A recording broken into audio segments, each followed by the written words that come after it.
Good.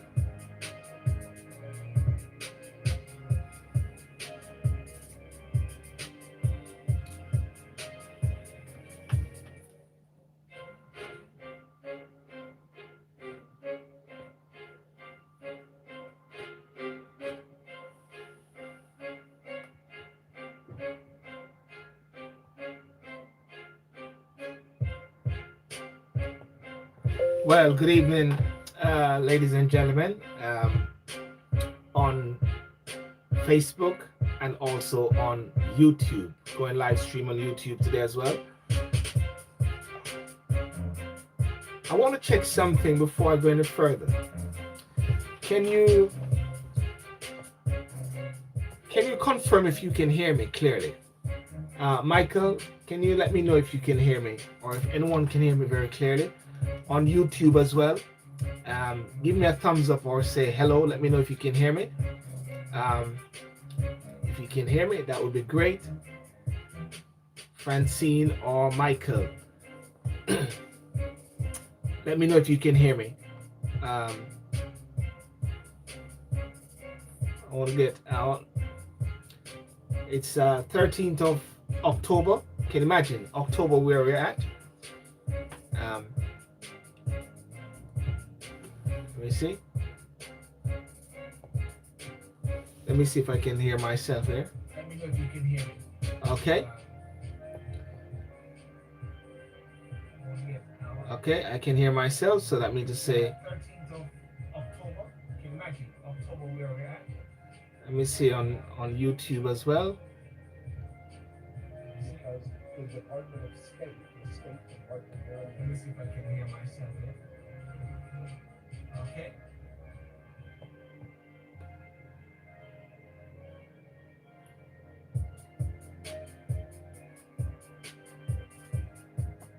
Good evening, good evening, good evening, good evening.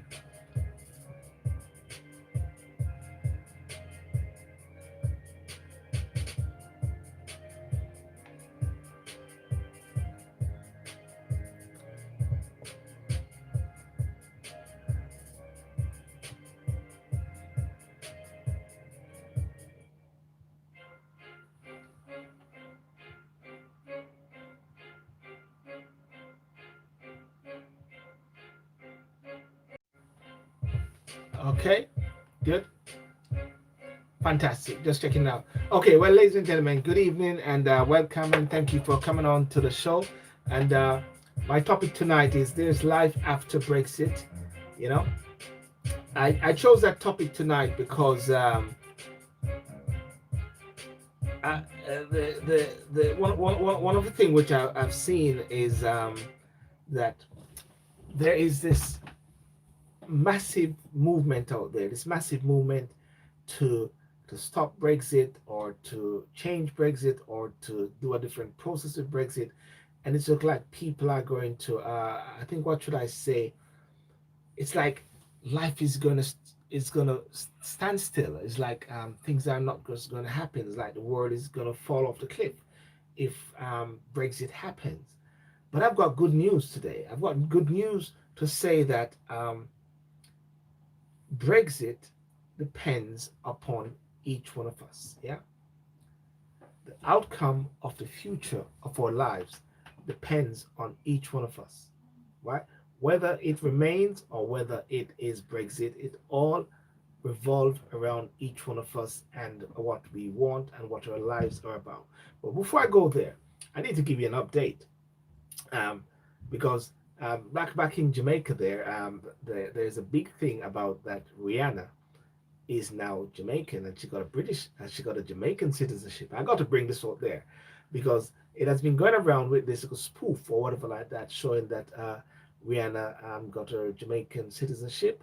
Also, as well, it is showing that Rihanna as well is in the also Parliament in Jamaica. It shows that Rihanna is in a shop in Jamaica and everything like that. But what seal it? What seal it? Is what I tried today when somebody said that Rihanna is also Siri. Siri is actually confused. Siri is actually confused as to where Rihanna is. So if you go on to Siri now, anyone try now, go on to Siri and say, Siri, where is, what country is Rihanna from? It will say this: Jamaica and I think Barbados. Jamaica and Barbados. And if you ask if Rihanna is Jamaican, it will say she's Jamaican and she is as well Barbadian. So that is very interesting as much as possible. And so that just a big laugh. I mean, everybody's just having a fun time. There's even one of her sitting down, standing next to the Prime Minister of Jamaica in the House of Garden House, and it is ridiculously funny, I must say. But how's the week been? How's the week been? One of the things that has been really challenging, I must say, and it's a challenging episode in international news, and it's about the United States of America, but it's not just about the United States of America. I mean, I could talk about Turkey and Syria and what is happening over there, but then there's something else which is happening and which is very disturbing, and it is about Harry Dunn. Harry Dunn is a young boy. I think he was 18 or 19 or so. 19-year-old motorcyclist died in a crash near RAF Croton in Nottinghamshire on 27th of August. And the person who actually killed him by accident is a Mistress Sakolas, and she's in the States, claimed that she was a diplomat, and as a result of that, she hightailed back to the States using diplomatic immunity, and as a result of that, it has been challenging and disturbing for the parents. That is the Dunn's child, and the good news today is that apparently she doesn't have diplomatic immunity. So the parents now, the Dunns, they're actually going to the States to confront her and to really talk to her. The mother is saying she doesn't know what she's going to say, but she cannot, she's not going to fight or anything like that, but she's really want to let the lady have a piece of her mind as much as possible. And it is really concerning when you think about that, when you think about the whole aspect of diplomatic immunity, whereby someone can kill someone and just run away like that to the States. Very, very, very disturbing. And I'm glad there's somewhat of a breakthrough going on in regards to that. So that is a breakthrough. It's unfortunate what is happening also in America in regards to the Syria and Turkey, and that is something which is unfolding. But Donald Trump did promise. Donald Trump did promise. He did say that he's going to take the troops back from out of the Middle East, and that's what he's doing. I guess he's doing it for his base. Election is coming up in next year, in 2020. So what do you want to say? You want to say, "Oh, I've done this, I've done this, I've done this, and I've done that." And he has promised each person what he has done. So therefore, he's working out towards his base. He's looking out for America as much as possible. And it's so important for countries to also look out for themselves, indeed. But Brexit is what I want to talk about. I've been talking about Brexit for a while, but the more the Bob factor keeps coming over at times. The Bob factor is Bob be bored over Brexit. That is something that keeps coming up each time. It keeps coming up each time because people are getting a bit annoyed. I don't even talk about extinction rebellions or rebels or so, which is shutting down London, which is another thing. It is so unfortunate. People are, of course, they're trying to save the world with climate change and all those sort of things, but what they're doing also is preventing the average Joe bloke or Mary Jane from going to work and having a prosperous life. I know of a couple of persons who have actually lost money, who have actually had to, what should I say, um, go back home or spend money on congestion charge as a result of that. And it has not been very helpful for them, and they're really peeved by this whole thing. And when you think about the Extinction Rebellions, one think about persons who maybe what they do, plan their life. What they do, they plan their leave. What they do, they plan their day. What they do, they plan their holidays, and they revolve around this moment. And what they do, they disturb and they wreck other people's lives. That is not saying that there's not any legitimate argument in regards to climate change, but I do still question that. But for me to question that, I must have evidence, and I do not have the evidence. So that's as far as I'll go in that. But I believe that's something is not adding up and something is wrong. As a matter of fact, I believe that the earth is the Lord and the fullness thereof. So I think that many people are trying to say that they want to save the world. Actually, they won't be able to save the world because, ashes to ashes, dust to dust. And if one believes in the kingdom of God and Christianity, you realize that things are not going to be better in the long run, but things are going to be changed. And this is like, uh, what should I say? World prophecy unfolding itself, and no matter what people say that they want to change and they can change, really and truly they cannot change it. Okay, but what we can do is live the life that we have and try to be the best at it. But back to Brexit now. The latest in regard to Brexit is this, ladies and gentlemen. um, Boris Johnson, the Prime Minister, is very upbeat. He's very upbeat that there is a deal. There's an imminent deal which is on its way. So upbeat to the point that even the Irish Prime Minister is actually saying, I can see something, but there's some light at the end of the tunnel. And when I hear that, I recall some time ago when I was in Jamaica when there was a election, I believe, between, I don't know if it was Edward Seager, PJ Patterson, Edward Seager, Michael Manley, late Prime Minister. Both of them are late Prime Ministers of Jamaica. And there's a guy named Leandro, if those who are Jamaicans that usually read these cartoons. And in the cartoon, there was a tunnel, and someone say to Seaga, there's light at the end of a tunnel, light at the end of a tunnel. And then somebody responded and said, no, it is an oncoming train. Who is at the end of a tunnel? It's an oncoming train coming. So I say that to allude to the whole aspect of Brexit. Boris said there's light at the end of a tunnel, but what is at the end of a tunnel, right? And the more I see the prolonging of having Brexit coming to fruition, I don't see it as more difficult. I see it as more better in the sense if there's a deal or even there's a no deal. And especially if there's a no deal, because if there's a no deal, the raft of plan and the raft of anticipation for a no deal is kicking into play, where people are planning towards that. Whereby even now I can hear on the radio every day, are you ready for Brexit October the 31st? Are you ready for Brexit? I mean, things have gone so far whereby tomorrow is going to be the Queen's speech. So it's like life has got to go on during the course of the whole Brexit period. Life must go on during the course of this period. It have to.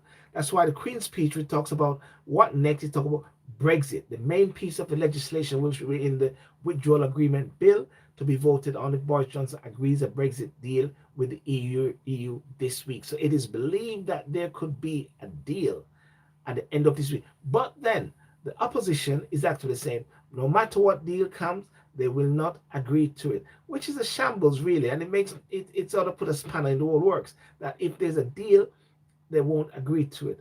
And Nicola Sturgeon says they won't agree to that. They're going to put a vote of no confidence in it as well. So therefore, it's like, it beggars belief as to what is the whole purpose then. Because the Prime Minister not able to govern, they say they want a deal, and he's trying to get a deal. And by saying that or the deal, then the opposition is saying that, guess what? We will not agree to a deal. And some are saying actually, before the deal can actually be coming to fruition and to be accepted, there must be what? Going back again to the people. And ladies and gentlemen, if you understand what is happening in the UK now, it is not chaos, as some people say. It is not chaotic, as some people say. There's still law and there's order, and things are going on at that. People are going to work, people are going about their business. What I think the most disturbance is really is Extinction Rebellion and the demonstration which they planned for, I think, 2 weeks or a month. That is what I believe is the most disturbance at this present moment in time, not Brexit. But at the same time, if the whole aspect of Brexit don't go into fruition and deal with this instability, whereby there's no level of certainty, where business leaders cannot plan, where companies who want to invest are waiting. They just want to get something done. They just want to actually have a deal or no deal. They just want to know where they stand. And that is what the key issue is, where they stand. The rail services, that is something which is important, which need to be taken into consideration. The NHS, justice, I mean, right now, crime. I mean, we're seeing every day, if I'm not mistaken, every day there is a killing or there's a stabbing which is happening in the UK at present. Most, and someone said recently that in the area of near Shepherd Bush, um, there are actually killings or stabbings which are happening, but that is not reported. The person will say maybe the reason why they don't report those areas is because they don't want to actually put the market down on those particular properties, because that's a sort of lucrative area in Kensington and Chelsea in that region.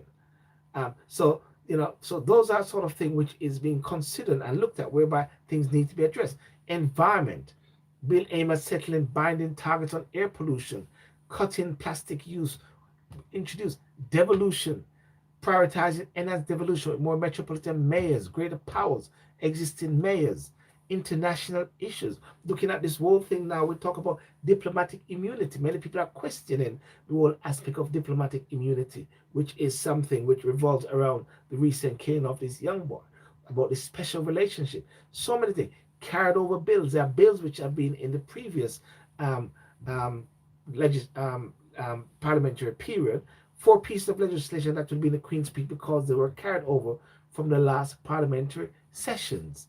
Those include bills supporting the delivery of the Commonwealth Games in Birmingham in 2022, and one for the next stage of the HS2 rail link, and another name of helping victims of domestic issues. Right?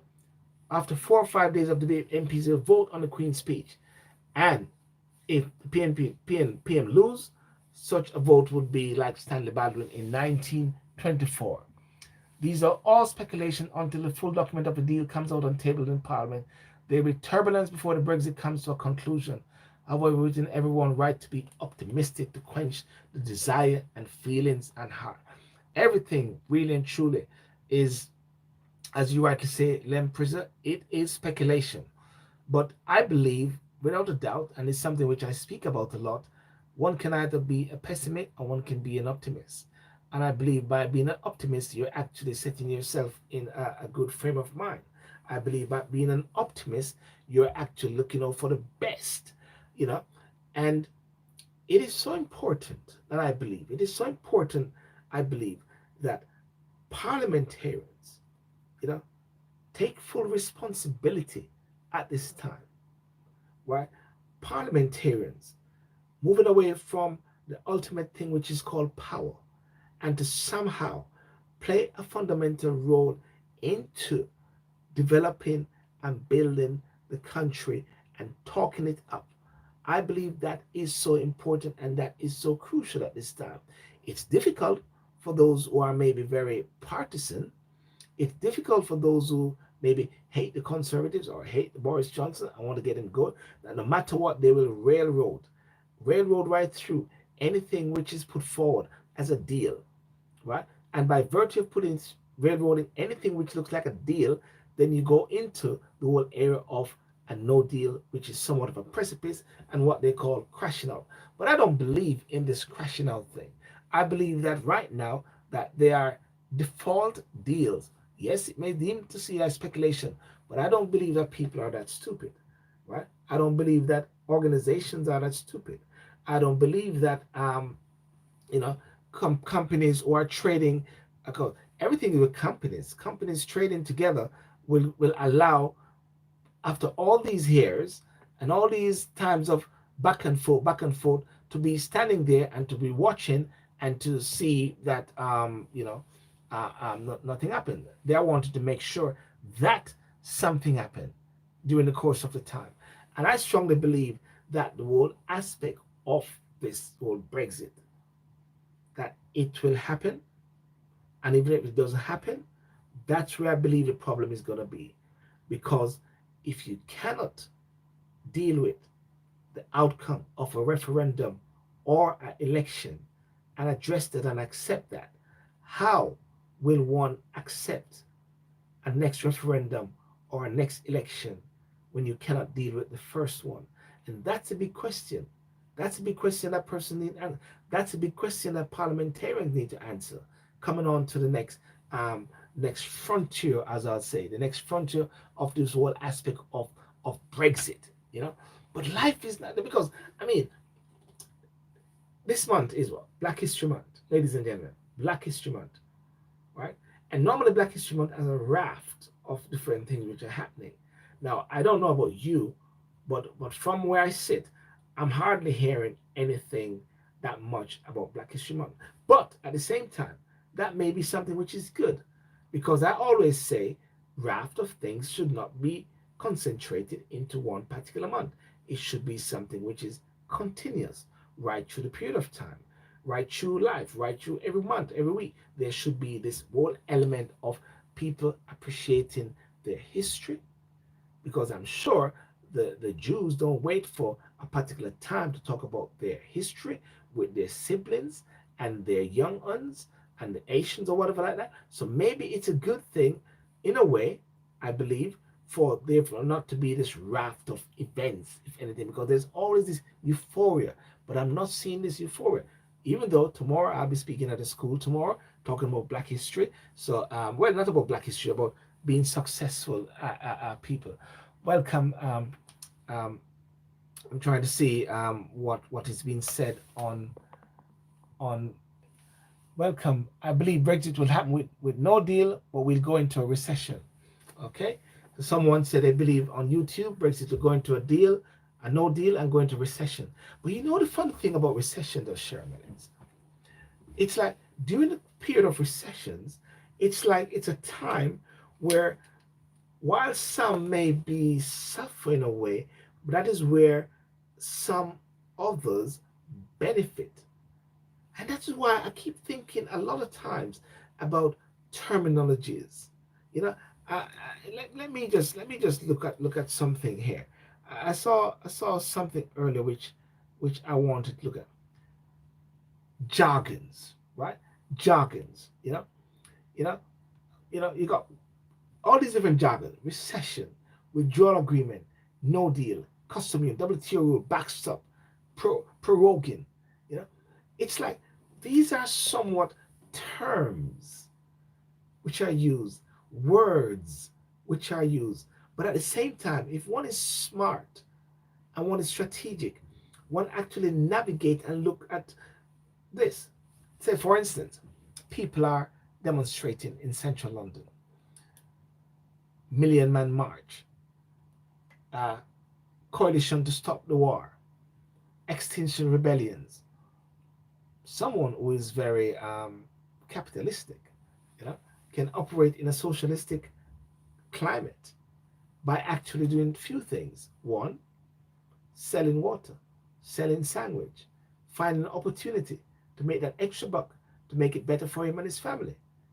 I believe that somewhat if one actually focus and zero in onto what is better for a person and their family and the team as well, you'd be surprised how you navigate through the way, because there's always will be recessions. There's always will be up and down, interest rates going up and down. But somehow there is this fighting mechanism, this survival instinct within human beings that somehow persevere and go through. Because I talk about the Brexit factor. Many people don't. You know, many people find it boring. But I find it exciting. This is the whole aspect of the whole political ramifications. But then you have other persons who are just going about their business, can't bother with that, don't even listen about working hard, taking care of their family, building their business, looking at the market, looking at the climate, and operating. That's what business do. Business tend to operate within various climate, and they plan strategically.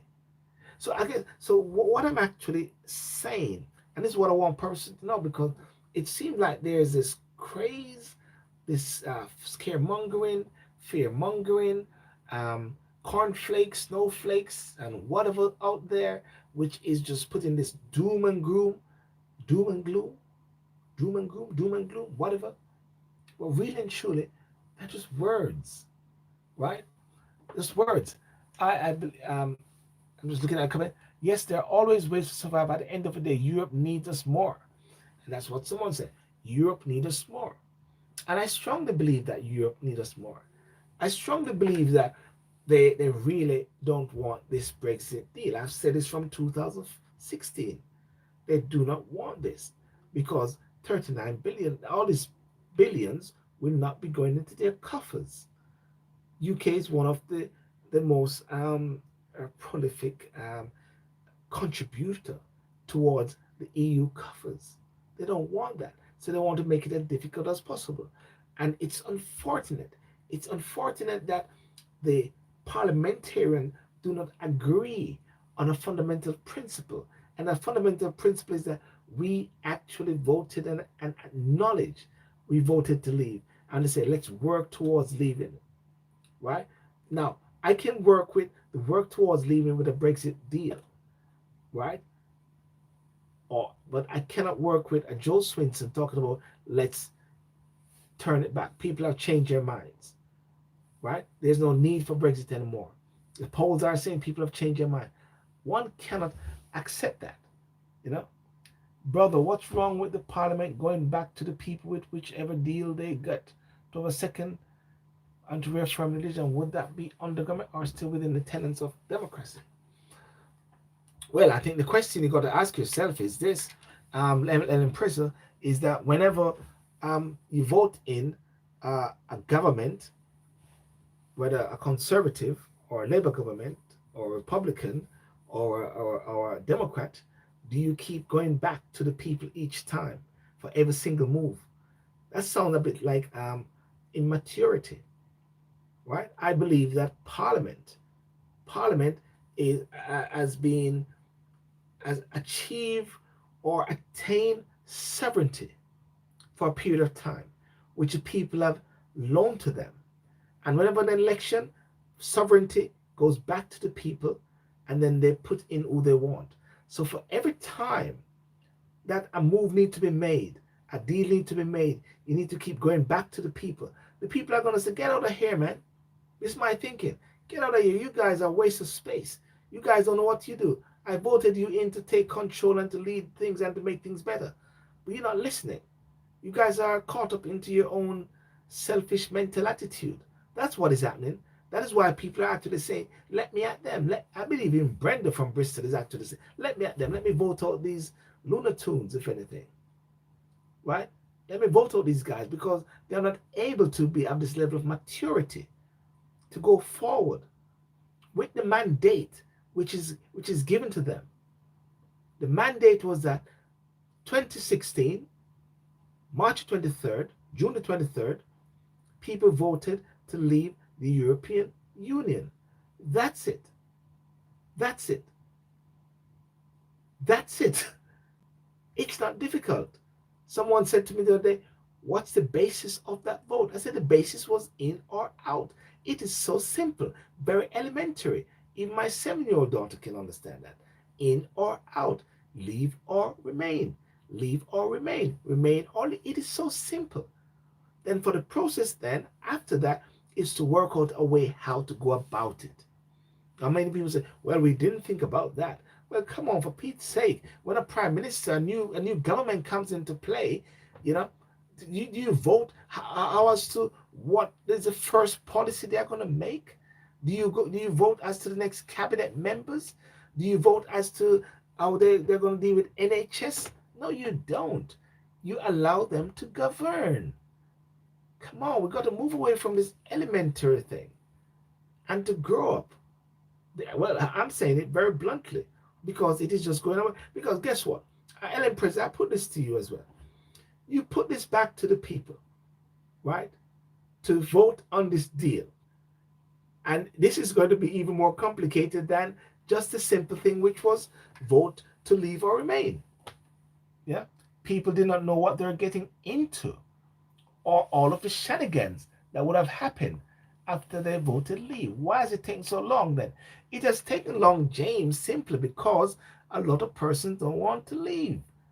That is what it is. If you watch Parliament and you look at it, you realize that Joe Swinson from the Lib Dem say they want to remain. So they'll vote anything against leaving. The Labour Party cannot make up their mind whether they want to leave or whether they want to stay. What the party is for. You got the Brexit opposition shadow Brexit secretary is saying that they're a Remain party, right? You got persons who have jumped ship, say they are Remain party, they are Remainers. Right? That means to say what they are saying now is that they do not respect the outcome of the referendum. That is what is being the blockage. And you're correct. We have not left. Right? It wasn't simply you're saying there were just superficial emotions that went into it. We voted 2016. It is now 2019. And why it is now 2019, we haven't had anything, is because Parliament is supreme. Thank God. Parliament is supreme. And because Parliament is supreme, it actually leads to the fact that any movement made, Parliament has got to approve it. But Parliament has been in this tailspin. It is simple. I mean, I don't know what is so difficult out there to understand as to what the blockage is. The blockage is that many members of, even Jess Phillips, the lady from Birmingham, who once said she wanted to run for leadership of the Corbynista party, sorry, I mean the Labour Party, what she's actually done, she is from a majority of her persons voted to remain, sorry, to leave. And she's actually a Remainer. Okay? And that is what the problem is. Yeah. So 2016 to 2019 is not just because of a bad deal that was going through. It's because persons do not accept the outcome of the referendum. And until people respect the outcome of the referendum and actually acknowledge it, like Joe Swinson from the Lib Dem, Nicola Sturgeon, who, as far as she's concerned, she just wants to be led again by Massa. In this, she don't want to be a part of the UK, but she want a part of the EU, and then to be controlled by unelected bureaucrats. Come on, that's such a level of immaturity. That's very childish, I must say. You know, you don't want to govern yourself, but you want others to govern you. And the UK has got to move out of that. Totally. The people voted. If they didn't vote for that move, I would still accept it. But as a Democrat, I'm accepting the whole aspect of the fact that 17.4 million people voted to leave the European Union. And that was the outcome. Well, that doesn't mean to say you don't negotiate and have deals. In any divorce and in any breakup of any relationship, there's got to be different things that may be struggling on. You got children, you got properties or whatever like that. So you work out some deals. Of course, it's natural. When people are saying, well, shouldn't there have been a deal or no deal or whatever like that? No, you don't have to go into that. It's natural. It's natural that whenever you move from one phase to another phase into anything, you work out a way how to do it. But the simple and fundamental outcome is that we've got to leave. So the problem now is this. The problem now is that many business leaders are actually saying, we just want a decision. We just want a decision to whether we leave or we remain. We need some certainty.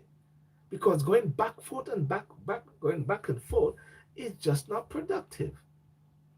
And that's why I believe that before any referendum comes at all again, there need to be election, a general election that clean out and send out a lot of P45 to MPs on all different sides, those who are disrespecting the outcome of the referendum and those who are respecting the outcome of their actual constituents, and get new people in. I totally believe that, totally fundamental. Is there life after Brexit? There is life after Brexit, I must say. You know? Cullum said, Lib Dems have made it clear, even if there's a vote for leaving a second, they will ignore it. There you go. That's what I'm talking about. That is why Brexit is so hard to achieve. Thank you for that, Kunle. The establishment have no respect for working class people and fair change. The reason why they do not even want an election, because the polls are leading towards a Boris with a clear victory, and doing even a deal with Nigel Farage from the Brexit party. So they fear that. And they fear that if they go into another election, then Boris, they will have the whole full ramification to just go out and have a no deal. Totally unacceptable. And it's totally appalling. And it is so very simple. Simple as to what this struggle is. What the fundamental snag and fundamental point is that is blocking the way forward. Ladies and gentlemen, I have no apologies that I voted to leave. But if the referendum result was to remain, I just move on, carry on, go about my business, carry on, you know. Simple as that. You know, and also the Labour Party, and this is what they've said. Key leaders, key leaders with the Labour Party, they said if they're in government, also they will go to the EU and they will get a deal. Yes, get a deal, and after they get a deal, they come back and they campaign against the deal. So they go back to referendum, if anything, to the people and campaign against it. So they go and negotiate a deal and they come back, go for a referendum again to approve the deal, and they'll campaign against the deal. Totally ludicrous. No wonder. And yes, I never said it before, and I never actually accepted. I never want to sort of promote that thinking that we're a laughing stock. Indeed, it's a laughing stock. The Parliament is a laughing stock. And that's one of the reasons why I said the UK is not in a position, hasn't got the moral authority to even speak to any other nation, African nation or any third world country, so-called third world country, about democracy, about votes, and about elections, and about how what should I say, how fair an election was. If the UK cannot simply implement the outcome of a referendum. And I'm speaking in an objective way right here, because if it was a Remain referendum and the Brexiters were blocking it, I'd be saying the same thing. That is because what's what? I tell you what, life is not so difficult, really. It, you know, it makes no sense sometimes to holding on to certain things, which which is ludicrous, because life is not difficult. Whether it's Remain or leave, you live on. You just have to know who you are and what your self identity is. Yeah. Why can't UK 85 MEPs work with other MEPs from the state legislature and change the way you're? Listen, Lemon Prizzle, come on, man. Come on. You're not been following this thing. Come on, man. Come on. Don't let me down, man. David Cameron has been trying to do this thing for a while, getting some negotiation going from before that. And the EU has been very difficult. So 85 MEPs, what do you think they're going to do? 85 MEPs cannot do much. Listen, I don't know what's the big deal with Europe, actually. Europe is a failing ship. It's like the Titanic. It's like Leonardo DiCaprio or whatever, and what's her name, going down. It's a failing ship. I don't know what is this love affair with Europe. This is just me. I have no idea what this love affair is. Because at the end of the day, Americans can still go to Europe. Canadians can still go to Europe. I know people from the Caribbean that come and fly over here and go to Europe as well, because they got to get a visa. They got to have paperwork. I don't know what the big deal is. It's like, should we? You don't have to romance the USA. Why romance the USA? You just have established relationship with different countries around the world. You don't have to get into bed with nobody. Think of yourself as an individual. Think of yourself as a person and translate that position into a country.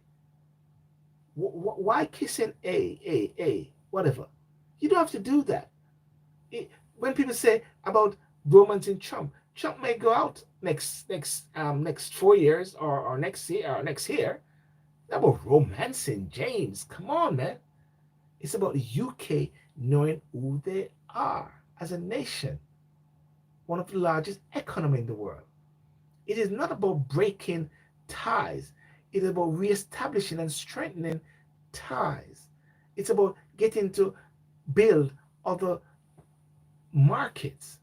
India, Canada, USA, Australia, Brazil, building fundamental network with the former Commonwealth nations, former colony, the Caribbean, Commonwealth, CARICOM. I think this is what it is. Comfort zone. Right? People love comfort zone. People love comfort. People do not like change.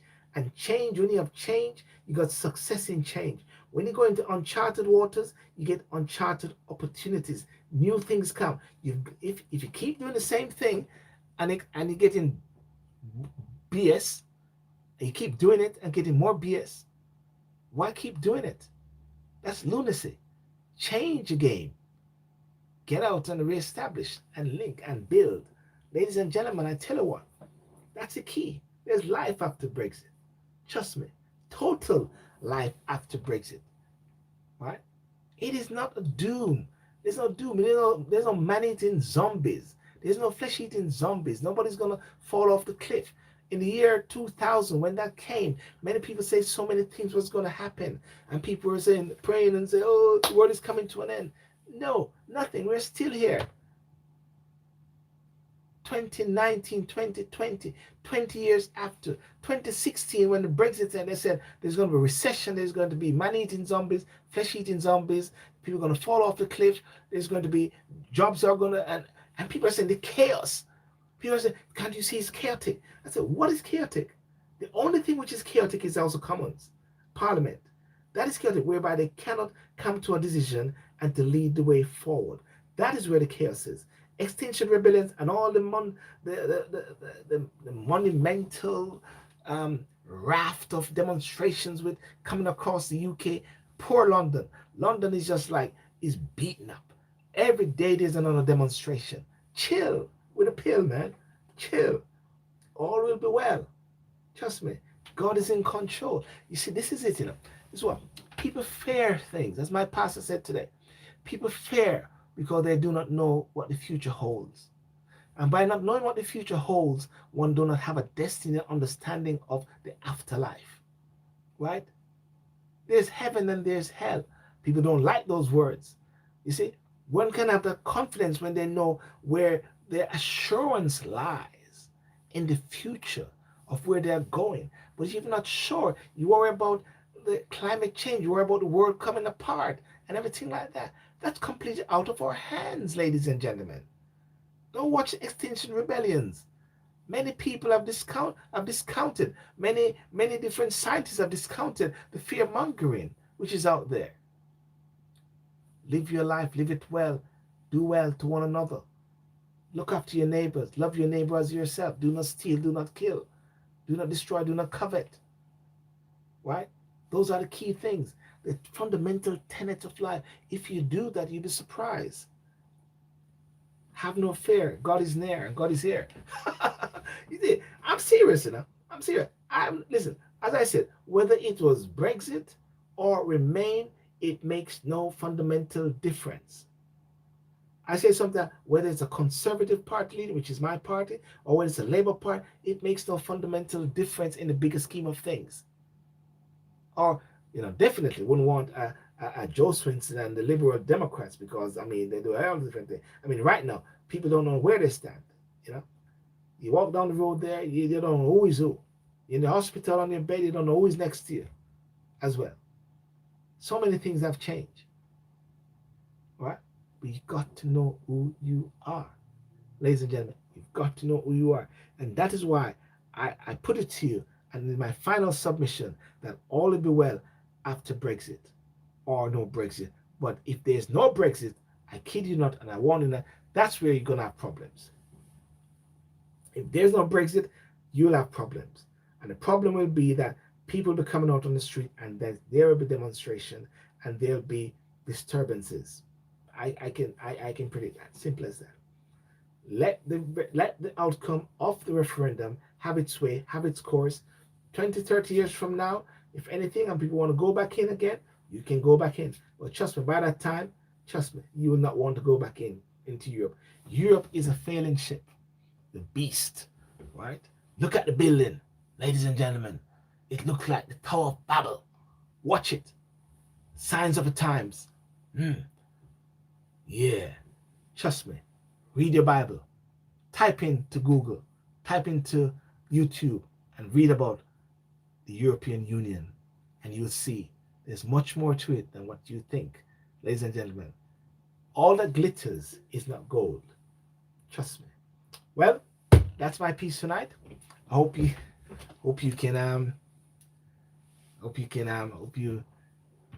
Parliament said it. Let me see. Parliament has set itself against the demos. I have no doubt had the vote go to Remain, Leavers would have accepted it.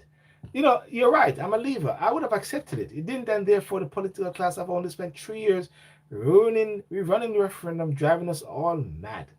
And James, oh yes, there's a book on EU. James Luke Samuels, you got to read up this thing, man. Come on, you're a bright guy. Trust me. Don't get caught up on what we see. Look at the bigger picture. See behind the veil. And sometimes in law they say the corporate veil. What is beyond that? You know, it's fundamental. Ladies and gentlemen, I'm Silburn and I approve this message. But before I go, in Jamaica, there's been some great developments or some funny developments with a few persons, former cabinet member Will Reed, and a couple of the persons who have been charged for some fraudulent things. And it is very interesting how that is. People say I haven't spoke about that, but I think the thing about Jamaican politics, and when you speak about it, because it is so polarized that if you speak about it from the perspective of the persons who are being charged, you're going to be deemed to be a PNP sympathizer, and if you support it, you're a JLP sympathizer. Whereby one cannot have this level of objectivity. But I tend to like to come with these things, and I'll speak maybe another day about what I call accountability and transparency in political officials. Accountability and transparency, you know, and I believe that that is something which is crucial. And as for Black History Month, ladies and gentlemen, it is not about the month, but it's about the lifestyle. It's about the continuous lifestyle. Even though tomorrow I'll be speaking at a school, some year 10, talking about being successful as an individual. And one of the key points I'm going to talk about really with young people is that many young people sometimes believe success is about the person that they see, the movie star, whatever like that. But success is relative and it is subjective, right? One cannot measure my success or your success with other people's success. Your success cannot be measured by my success. So therefore, young people have got to recognize that success is relative and is subjective, and it's to point out and to give them some markers in regard to that, because identity of an individual is so crucial. Once you know who you are, I believe that's one of the most successful things that can be achieved in a person's life. Once you know who you are, you can actually go through as much things as possible. You can see where you're going. But if you're not attuned to who you are, you'll be moved left and right and swayed back and forth by every whims and fancies of doctrines and everything, Brexit or no Brexit, and you'll be going around in tailspin. But you've got to understand who you are, and that is one of the message that young people and people need to understand who you are. Who is your USP? What's your blueprint? What's your why? What makes you tick? And to understand that even the basic little thing which others might not think as successful, it is a success to you. And when you taste success and know what success is by even a small thing, then you can build upon it and build upon it. And one of the greatest teachings about success is failure. Because when you fail, you know what it is to compare what success really is. Because it actually teaches you things as well. And if you learn if you acknowledge and take into account what you learn in the so-called failure, you look at failure and say, it wasn't really failure, actually. It wasn't really failure. Well, actually, what it was success. Because in order for me to be successful, I must go through a path, a journey. And as LLM said, reliable and responsible and consistency as much as possible. So, ladies and gentlemen, that's me. Unapologetic voice, no apologies. Say what I say, mean what I say, and have a good night. Have a wonderful Sunday, and have a wonderful Monday as well. Look out for the Queen's speech. Let us talk about the Queen's speech tomorrow or Tuesday when we hear it. And thank you. Have a good evening. Have a good week. Remember to like and subscribe to the YouTube channel. I did this also on YouTube live streaming. Thank you for coming on. I didn't do Instagram today. Thank you on Facebook for coming on. Go on to YouTube, SYLBOURNE TV, like, subscribe, and do not dislike. Share, press the bell, and everything. And peace out, and God bless you. Bye-bye. Thanks.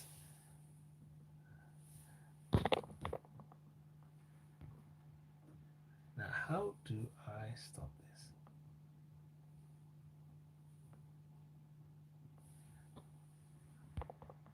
There we go.